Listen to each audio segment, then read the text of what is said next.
L'émission 100% Bourse. Intégrale Bourse, Grégoire Favet. Début d'une nouvelle semaine qui sera marquée encore par la valse des grandes banques centrales. On a eu la BCE la semaine dernière, la banque centrale chinoise qui sont en mode assouplissement. Alors à venir ou annoncé, en l'occurrence du côté chinois, on a une nouvelle baisse de taux. On aura cette semaine la Fed et la Banque centrale du Japon. On est avec Jean-François Bay pour en parler par téléphone, directeur général de Morningstar. Bonjour Jean-François. Oui, bonjour. Bon, on est pris en plein dans le tourbillon des banques centrales. Oui, c'est ça. En fait, on a une surenchère des politiques monétaires ultra accommodantes qui se poursuit à un train d'enfer. On a eu encore les effets la semaine dernière, et je pense que aussi il faut rajouter un deuxième élément qu'on avait évoqué ensemble, c'est-à-dire qu'on ne pouvait pas passer le rebond technique, envisager un rebond durable, un second souffle sur les marchés sans être rassuré sur le front chinois. Et effectivement, la semaine dernière, les autorités chinoises sont intervenues. On a eu, c'est les politiques des petits pas, mais c'est des annonces concernant les taux qui sont à la baisse. Donc la baisse des taux d'intérêt, c'est la 6e en 11 mois. Le ratio des réserves bancaires aussi obligatoire pour la 4e fois depuis le mois de janvier, depuis le début de l'année. Donc clairement, c'est pas encore des nouvelles macroéconomiques qui permettent de prouver que la Chine est plutôt en croissance forte et qu'on sort un petit peu de ce soft landing ou hard landing. Mais en tout cas, on voit que les autorités chinoises sont à la manœuvre, et on aura encore cette semaine une flopée de communication dans le sillage du plan quinquennal qui montre que les autorités injectent des liquidités. C'est quand même la 2e économie mondiale, donc il fallait être rassuré de ce. On a été rassurés, les marchés ont été rassurés, et on a vu effectivement les effets à partir de jeudi, vendredi, et on avait insisté pour dire que la semaine dernière c'était la plus importante de l'année. On avait ces sources d'inquiétude du côté chinois depuis le mi-août, et qu'il fallait effectivement être rassuré la semaine dernière. On l'a été.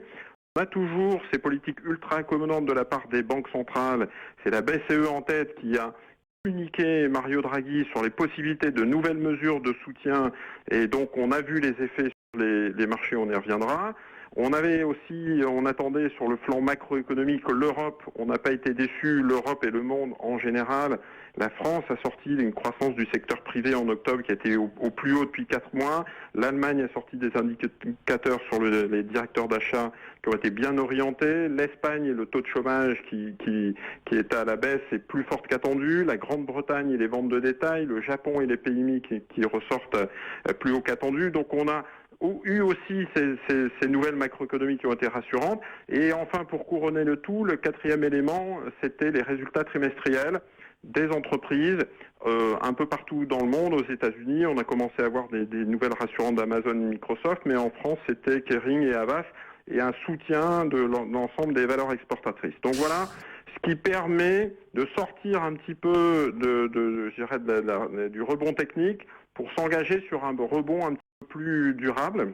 C'est pas gênant à ce stade, Jean-François, quand même, là qu'on ait ce nouveau cycle d'assouplissement. Là, vous parliez effectivement cette course entre banques centrales pour assouplir encore plus les politiques. Je mets la Fed de côté, qui est dans une autre problématique, même si on voit justement qu'elle a beaucoup de mal à faire comprendre au marché qu'elle veut remonter ses taux. Le marché n'y croit pas, mais c'est pas gênant à ce stade de se dire qu'on va comment dire, en remettre une couche. Tout en disant finalement que ce qu'on a fait jusqu'à présent, ça n'a pas fonctionné. En tout cas, ça n'a pas eu tous les effets escomptés là.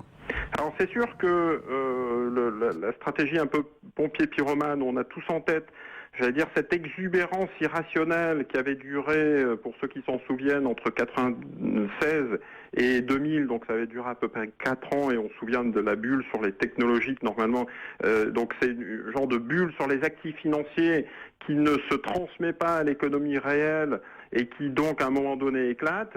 On a ça en tête. Effectivement, vous avez tout à fait raison. Aujourd'hui, la surenchère sur les politiques monétaires ultra accommodantes sont menées à un train d'enfer et entraînent les marchés financiers dans des niveaux limite raisonnables. C'est-à-dire que quand on regarde les effets de la BCE, on a la baisse de l'euro qui a favorisé les valeurs exportatrices, on a les effets sur les taux, donc sur les devises. Sur les taux, on a des taux longs. Je voudrais signaler, Grégoire, que les 2 ans italiens et espagnols sont en territoire négatif. Eh oui. Le 10 ans italien est à 1,50%, c'est relativement assez bas pour pouvoir être signalés. Et sur le flanc des marchés actions, on a vu en fait là les rebonds très forts. Toujours très volatile, puisque moi je préfère un marché qui monte de 1% 4 fois plutôt que de une fois 4% ou 2 fois 2%. On a fait en 2 séances qu'on aurait pu faire en 2 semaines, quoi. Exactement. Donc pour l'instant, à très court terme, les effets sont plutôt, les feux sont plutôt au vert. On est plutôt en route vers les 5003, c'est-à-dire sur le CAC 40, retrouver un peu les niveaux qu'on avait avant la correction cet été. Parce que c'est des nouvelles macroéconomiques et c'est le fait qu'on est rassuré du côté chinois, c'est des nouvelles microéconomiques et des résultats, c'est les banques centrales, c'est des taux à 0%, c'est un euro qui reste faible et un pétrole qui reste faible. Mais ça veut dire qu'à 5002, 5003, là, si jamais on retrouve ces niveaux, on va à nouveau se reposer les questions qu'on s'est posées la dernière fois. Est-ce qu'on price correctement le ralentissement chinois? Est-ce que la Fed est en capacité ou non de remonter ses taux? Est-ce qu'on n'est pas allé trop vite? Est-ce que les résultats des entreprises sont quand même à la hauteur des espoirs qu'on a pu formuler en début d'année? Ces questions-là vont vite revenir quand même, j'imagine. Oui, alors vous avez tout à fait raison. Quand on sera à 5003, on se reposera la question. Pour l'instant, la fin d'année semble être relativement protégée. On ne voit pas de crack majeur avec l'ensemble de ces feux qui sont ouverts. Maintenant, effectivement, il faudra se poser la question de l'année prochaine, en début d'année prochaine, sur quid de l'exubérance irrationnelle. L'exubérance irrationnelle, le problème, c'est que les économistes ont sans doute raison. Ça manque de fondamentaux, ça manque de de relais macroéconomiques, avec en plus un marché américain qui est un petit peu en bout de souffle, on le disait. Je rappelle que la performance depuis le début de l'année est à moins 1% sur le Dow Jones et la semaine dernière on a fait plus 2,5 alors que sur le CAC 40 c'est plus 15% year to date et c'est 4,5-5% de perf la semaine dernière. Donc on voit qu'il y a un vrai effet zone euro Europe qui profite au marché alors que les États-Unis marquent le pas. Donc il faudra se poser cette question-là. En plus l'effet Fed et hausse des taux pour rentrer dans un nouveau cycle. Et le problème des économies, c'est que cette exubérance irrationnelle, ça peut durer assez longtemps. Si ça dure 4 ans, entre 96 et 2000, à l'échelle des marchés, c'est juste impossible, c'est une éternité. Et donc malheureusement, pour l'instant, on se laisse un petit peu porter par ces bonnes nouvelles, en ayant en tête quand même, quand on est investisseur, ce risque de correction. Si les anticipations des marchés actions vont trop loin par rapport aux fondamentaux, il faudra effectivement de temps en temps avoir cet effet de rattrapage, cet effet élastique qui risque de nous ramener. Il y a vraiment deux choses, hein. Enfin, on le sait déjà, mais c'est vrai que dans ces moments-là, c'est toujours bon de le rappeler. Il y a l'économie réelle, les fondamentaux, et puis la logique de marché de l'autre. Il y a les économistes et les gérants. Ils n'ont pas forcément le même regard et le même intérêt à l'instant T, quoi. Exactement. En tout cas, il y a une bulle certainement sur les marchés obligataires, puisque c'est l'effet BCE qui tourne à plein et qui garde les taux à 0%, parce que le but du jeu étant la répression financière, étant de sanctionner le rentier pour l'obliger à prendre du risque. La BCE gardera des taux à 0% pendant encore très très longtemps, on en est sûr. Et du coup, mécaniquement, ne serait-ce que par éviction, incite les investisseurs à prendre du risque et aller sur les actions. Les valorisations en Europe sont quand même pas, on n'est pas dans des effets de bulle pour l'instant. Donc pour l'instant, on est relativement protégé, mais il faudra quand même se poser la question. Ce qui veut dire que nous, on avait plutôt conseillé de revenir de manière tactique sur des portefeuilles plus dynamiques, sur les valeurs les plus massacrées à partir de fin septembre.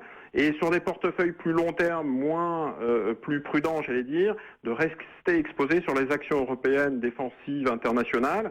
Et donc, en ayant un peu ce scénario et en étant rassuré du côté chinois, aujourd'hui, on peut reprendre un petit peu de risque, se réexposer. Mais attention, on est dans des phénomènes de flux qui sont très importants. Donc, la gestion flexible doit être aussi gardée en tête.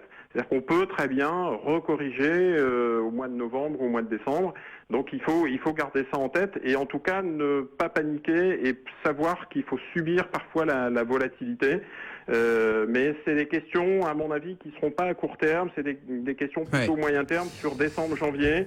Quid de l'exubérance irrationnelle, quid de la bulle sur les marchés financiers. Bon, pour l'instant, on est emporté par la vague des banques centrales. Merci beaucoup Jean-François. Jean-François Bay, directeur général de Morningstar.